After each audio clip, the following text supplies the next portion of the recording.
Each week, we welcome to our NfG stage one of our highly talented members or special guests with something designed to help you and your business.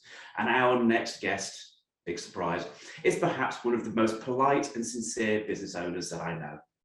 As a corporate project manager, business analyst, and crystal report specialist since 1999, a decade ago, she saw her life take a drastic turn from data cleansing to one of cleansing the senses. With a deep interest in well-being, she found a deep connection with attaining deep sleep. Through just the right balance of stimulation via our most fundamental primitive sense, the sense of smell. Moving from hardcore data processing to one of sensory data processing, she discovered the power of fragrance in enhancing our thoughts or calming our minds. And using her analytical skills paired with a therapeutic approach to individuals' challenges, she began to create bespoke fragrances to help stimulate her customers' minds in just the right way at the right time to instigate the right results. Focused on stimulating those senses, she uncovered that many inquiries to her natural fragrance business revolved around clients not having the right quality rest. With many twists and turns on her journey, this led her to investigate the mechanics of sleep, resulting in launching sleep clinics, a range of courses focused on maximizing the quality of sleep and better appreciate the benefits that it brings. After running these now for over a year, she returns to our NfG stage with a talk designed to keep you awake, alert, and on the edge of your seats. And we bring to you the lovely Yewande Rolph. Good morning, Yewande. Oh, Richard, you're so good at doing introductions. You're amazing. You get an award for that. I want you to fall in love with sleep. I want you to be able to realize that sleep is very important. It's one of the foundations of our well-being. And as you said, right from the beginning, people have always wanted to rest. So lavender is one of those things people have always asked me for. They want lavender bag, lavender diffuser, lavender perfume, which I can make all those things. So I just wanted to quickly remind you of what I've done in the past, which is I have a degree in psychology, which I didn't actually use to start off with. I went into computing, and then I worked in different guises as a systems analyst, database manager, trainer. When I was training, I got my postgraduate certificate in education of teaching people who are adults.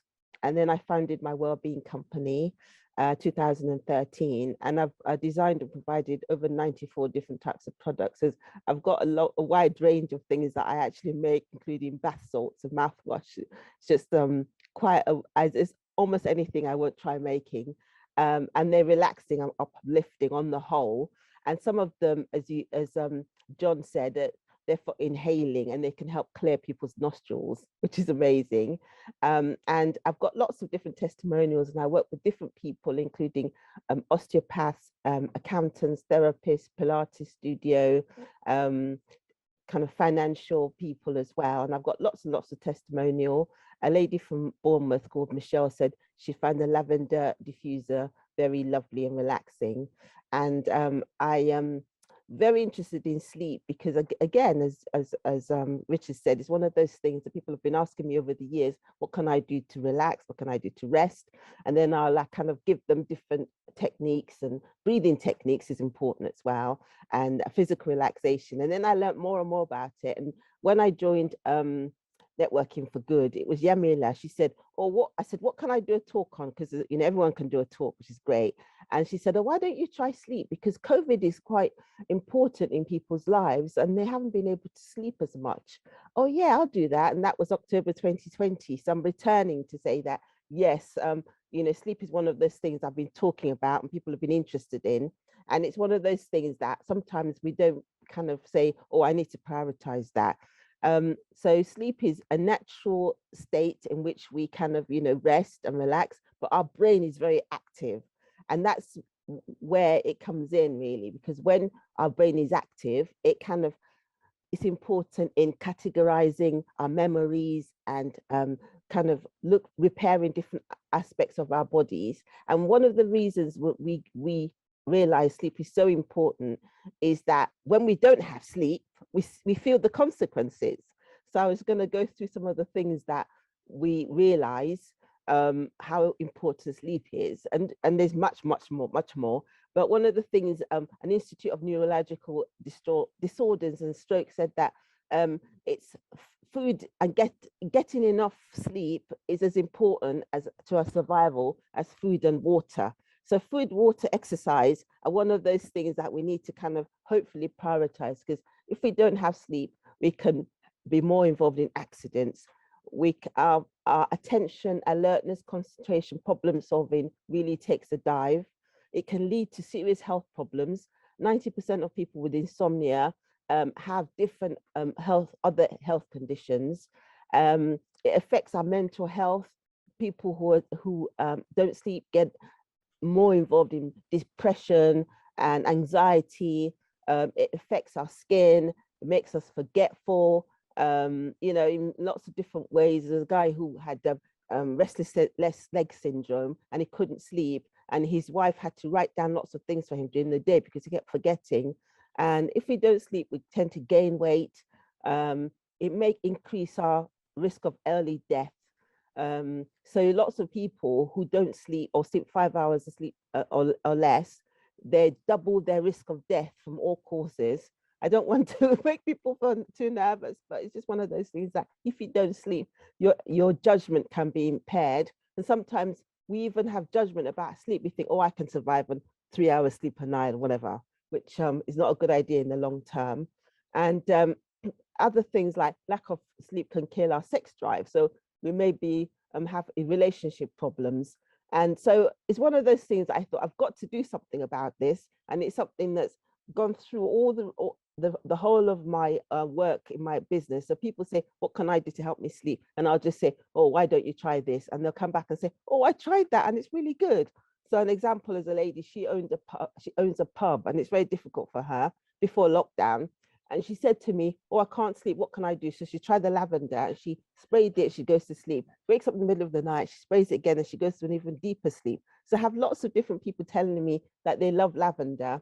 And I want people to be able to set clear goals, aim for good sleep, 6 hours. I know it's high, but want to aim to sleep 6 hours, 6 nights a week or more, at least 7 hours a night. Put the right kind of effort in, be motivated, stick to it, be accountable. And that's why I started my free sleep clinics, because I thought it's a place people can come and talk about sleep and improving sleep. And it's every single Friday, except when I have holidays or, and things or important appointments. So people can, even if they don't come, I try to keep them in the loop and send them a quick note every week. So I've got about 30 people on my list that I send them a quick note if they can't make it, to say this is what we covered. So I wanted to talk about 5 quick things that I learned from running the sleep clinic.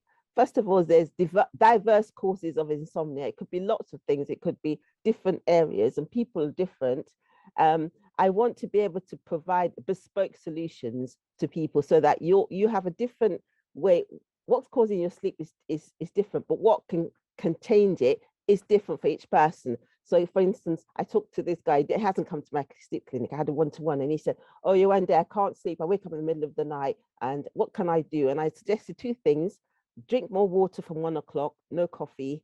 And he decided to try the lavender spray on his pillow to sleep. And those 2 things improved his sleep dramatically. It was amazing. So those are kind of bespoke sleep solutions for people. And I want to be able to inspire people to put in the right effort to rest, relax, and sleep. Because, you may think it's not going to work, but if you try it, it might work. You never know. Just try it. And if you come the week after, you can be accountable. So I'm finding that being accountable is important to create a virtual circle long term. So you find what's working and you keep doing it.